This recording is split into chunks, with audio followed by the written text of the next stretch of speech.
नमस्कार, मैं डॉक्टर आशाराम भार्गव। आज हम हिंदी उपन्यासों के उद्भव और विकास पर चर्चा करेंगे। इस भाग 4 में हम प्रेमचंदोत्तर युग के उपन्यासों पर चर्चा करेंगे। इससे पूर्व भाग 1 में हम भारतेंदु युगीन उपन्यासों की चर्चा कर चुके हैं। भाग 2 में हमने द्विवेदी युग के उपन्यासों की चर्चा की। भाग 3 में हमने प्रेमचंद युग के उपन्यासों की चर्चा की। इस भाग 4 में हम प्रेमचंद युग के परवर्ती रचनाकार की चर्चा करेंगे। जैसा कि भाग 3 में हमने बताया था कि प्रेमचंद के उपन्यासों का प्रभाव उनके परवर्ती रचनाकारों पर भी पड़ा और उनके उपन्यासों से 3 प्रमुख धाराएं निकलती है, जिसमें एक मनोवैज्ञानिक धारा थी, दूसरी मानवतावादी यथार्थवादी धारा थी और तीसरी सामाजिक यथार्थवादी धारा थी। प्रेमचंद के उपन्यासों में पाए जाने वाले मनोवैज्ञानिक, मानवतावादी और यथार्थवादी तत्वों को आधार बनाकर इन रचनाकारों ने उपन्यासों की रचना की थी। मानवतावादी यथार्थवाद के रचनाकारों में उपेंद्रनाथ अश्क, अमृतलाल नागर और भगवती चरण वर्मा का नाम उल्लेखनीय है।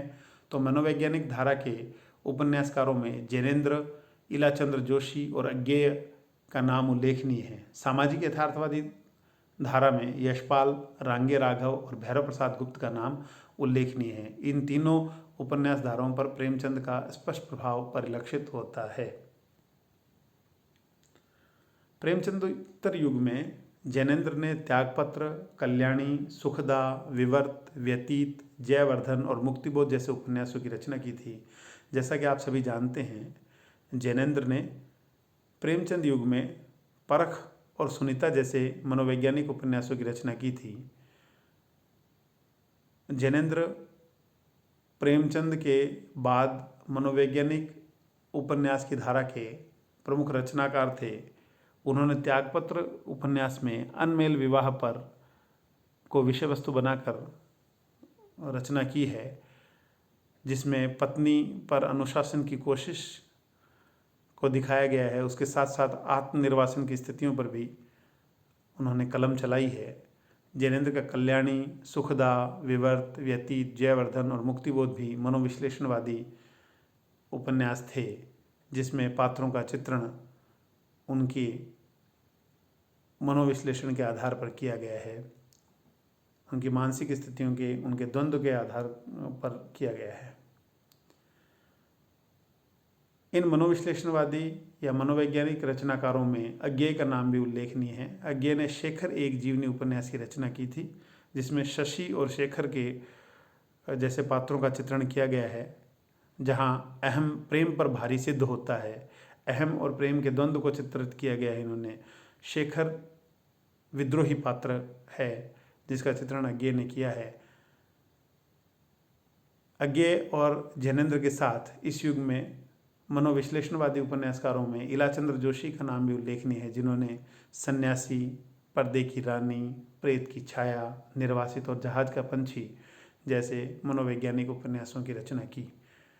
इन मनोवैज्ञानिक उपन्यासकारों के बाद सामाजिक यथार्थवादी रचनाकारों में रांगे राघव का नाम उल्लेखनीय है, जिन्होंने घरौंदा और विषाद मठ जैसे उपन्यासों की रचना की। हालांकि इस युग के बाद भी रांगे राघव लगातार उपन्यासों की रचना कर रहे थे।